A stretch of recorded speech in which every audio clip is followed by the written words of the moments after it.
February 28, 2016, Dolby Theatre, Hollywood.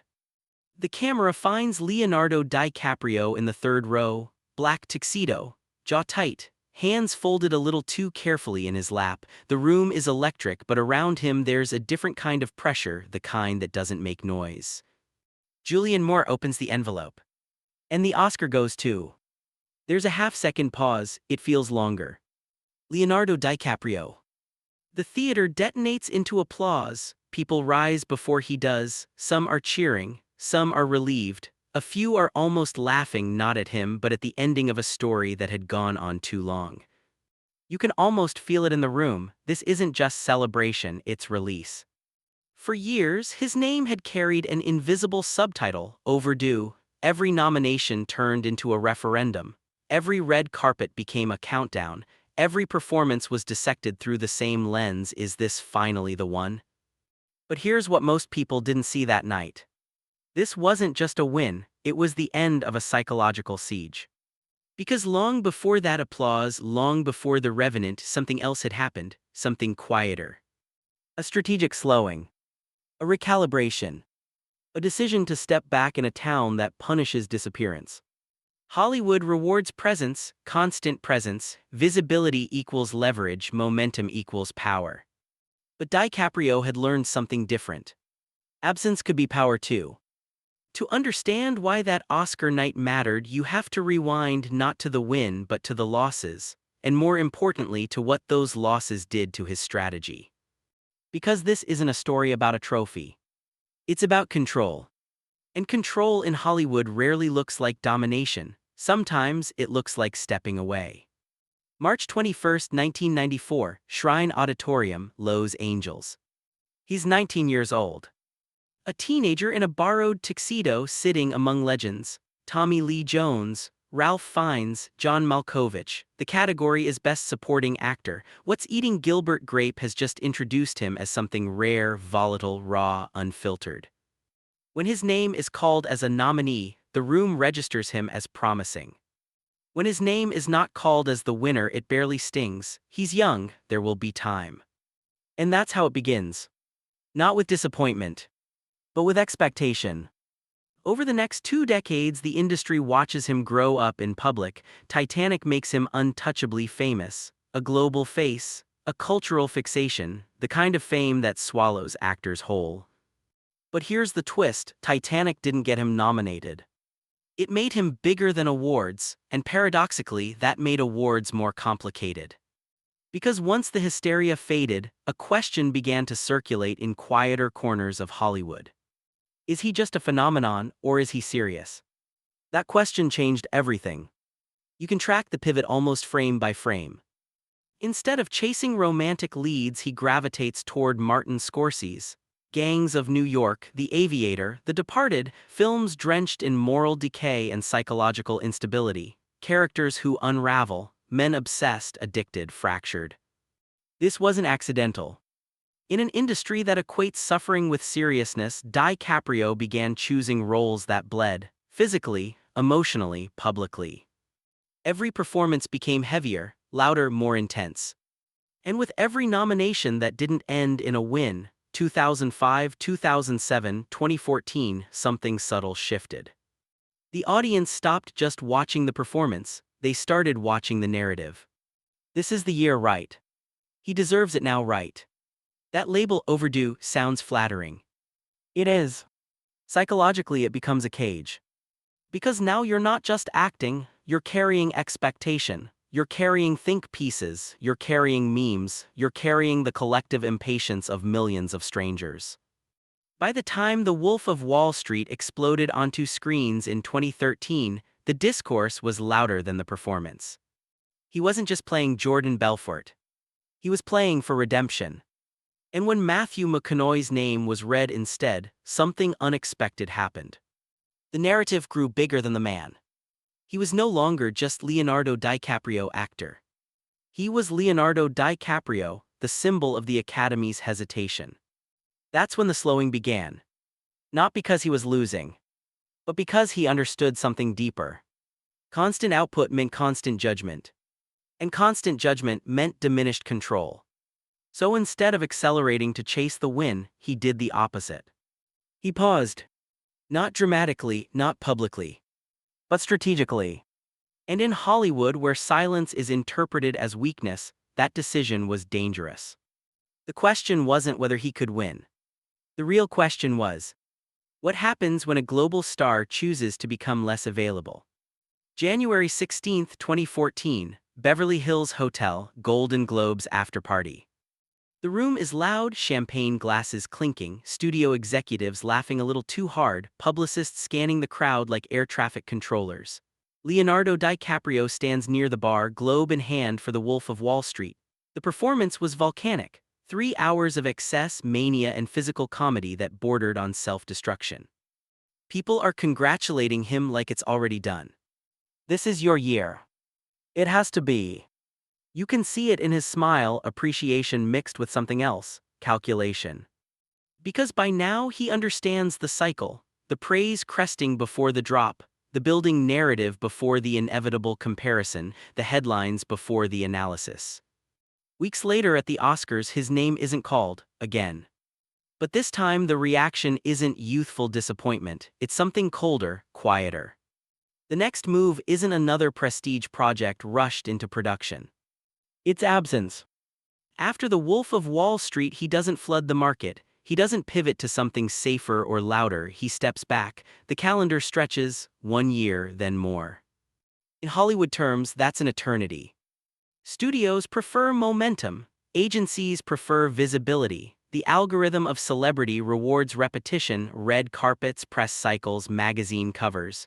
The machine feeds on constant presence. But DiCaprio does something counterintuitive, he limits supply. Psychologically, this is restraint as power.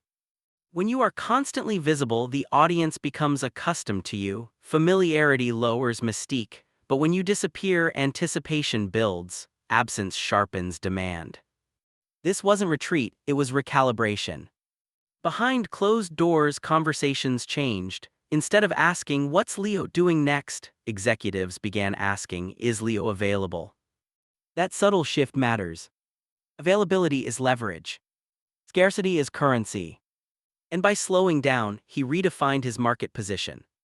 Then comes The Revenant. On paper, it's a risk: brutal production conditions, remote locations, minimal dialogue. A director known for pushing actors to psychological and physical extremes, Alejandro González Iñárritu, fresh off Birdman. This wasn't crowd-pleasing, it wasn't comedic redemption, it was endurance. Cold breath in sub-zero temperatures, crawling into animal carcasses, eating raw bison liver, a performance built less on monologue and more on survival. It felt almost mythic.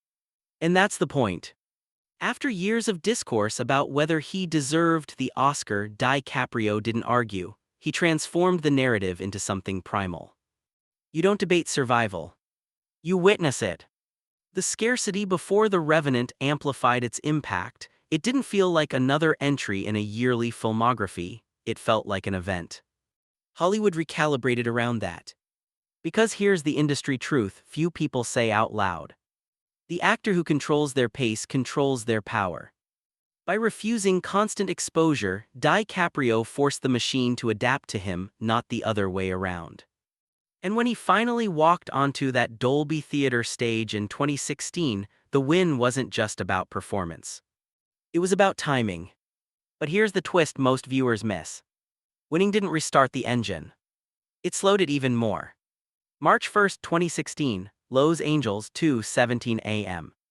The after-parties are still poolsing, music behind velvet curtains, publicists whispering about next moves, studio heads floating offers wrapped in champagne smiles. An Oscar changes your leverage overnight.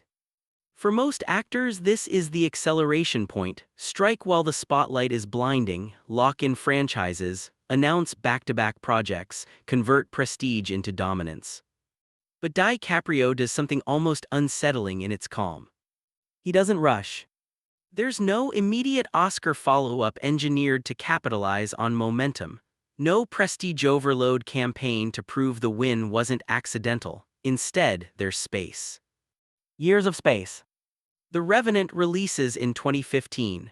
His next film appearance, Once Upon a Time in Hollywood, 2019. 4 years. In Hollywood time, that's radical. But this is where the real strategy reveals itself. Because the Oscar removed the overdue narrative, and once that pressure evaporated, he was free from the invisible tug-of-war between art and validation. Now the choices weren't about proving seriousness, they were about preserving legacy. Look at the shift. In Once Upon a Time in Hollywood, he plays Rick Dalton, an aging television actor wrestling with irrelevance. It's self-aware, meta, a character haunted by fading power in an industry obsessed with youth and visibility. It's almost poetic casting. And then comes Do Look Up in 2021, a satire about denial and spectacle where he leans into controlled chaos again but with deliberate absurdity. The performances are still intense, but the energy is different. Less desperation. More authorship. Psychologically, this is what happens when a performer regains internal control. For 2 decades, DiCaprio was navigating external expectation, the Academy, critics, public discourse. After the win, he begins navigating from within. And here, where the broader industry lesson emerges. Hollywood conditions stars to believe that momentum equals security. That constant output protects relevance, but DiCaprio's post-Oscar career suggests something counterintuitive. Strategic absence can solidify legacy more effectively than constant presence. When you're always on screen, you risk dilution. When you choose your moments, you create events. By limiting his filmography, he increased the weight of each appearance. Audiences don't just watch a Leonardo DiCaprio movie, they anticipate it. The industry recalibrates around that anticipation. Studios wait, directors adjust schedules, entire productions orbit availability. That's power. Not loud power. Not social media dominance. Structural power.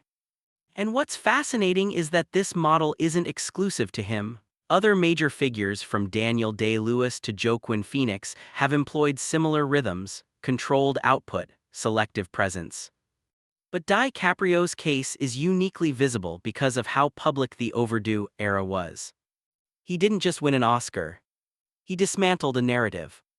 And in dismantling it, he rewrote his relationship with Hollywood itself. But here's the deeper question. What happens when the industry realizes it needs you more than you need it? That realization changes everything.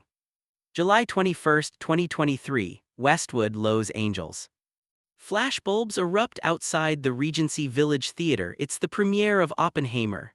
Christopher Nolan's cast moves down the carpet. Cillian Murphy, Robert Downey Jr., Emily Blunt. Leonardo DiCaprio isn't there. But in a strange way, he is. Because years earlier, Nolan had approached him for the role of J. Robert Oppenheimer. Conversations happened, scripts were exchanged, and then nothing. DiCaprio passed. Not loudly, not publicly, just a quiet decision. That choice tells you everything about the evolution of his power. In the 2000s, a Nolan collaboration might have felt like strategic validation, another prestige stamp in the march toward industry respect. In the 2020s, he doesn't need the stamp. When an actor reaches that level of leverage, the most powerful word in the room is yes. It's no. And Hollywood pays attention to no. Because when someone who guarantees box office, awards, credibility, and global attention steps away from a project, the ecosystem shifts, casting recalibrates, financing adjusts, timelines move. The machine bends. That is structural influence. It's the quietest form of dominance and the most durable. Look at the pattern now. He works with Scorsese again on Killers of the Flower Moon, a decade-spanning, morally complex epic. Not a franchise, not a safe bet. A dense historical drama about exploitation and complicity. That choice reflects something deeper than prestige. It reflects stewardship. This is the final psychological pivot. Early career, prove talent. Mid-career, earn validation. Post-Oscar, curate legacy. You can almost feel the internal shift. The urgency is gone, the performances breathe differently, the pauses between films stretch longer. Because he understands something that younger stars often don't. Relevance isn't about constant visibility, it's about controlled impact. And here's the broader industry truth hiding beneath this story. Hollywood doesn't actually reward exhaustion, it exploits it. The system encourages actors to remain omnipresent: talk shows, streaming deals, franchise extensions until the audience burns out. Then it replaces them. But when a major figure resists that cycle, when they slow down instead of speeding up, when they refuse to be endlessly available, the industry recalibrates around their rhythm. That recalibration is the real Oscar win. Because the trophy sits on a shelf. But timing, scarcity, selective authorship, those reshape power structures. And maybe that's the most misunderstood part of Leonardo DiCaprio's career. The defining moment wasn't when his name was finally read inside the Dolby Theater. It was when he realized he didn't need it read every year. The applause in 2016 sounded triumphant. But the real transformation happened in the quiet years between nominations, in the restraint, in the pauses, in the strategic disappearances that made each return feel inevitable. In an industry addicted to noise, he mastered silence. And silence, when chosen not forced, can be the loudest move of all.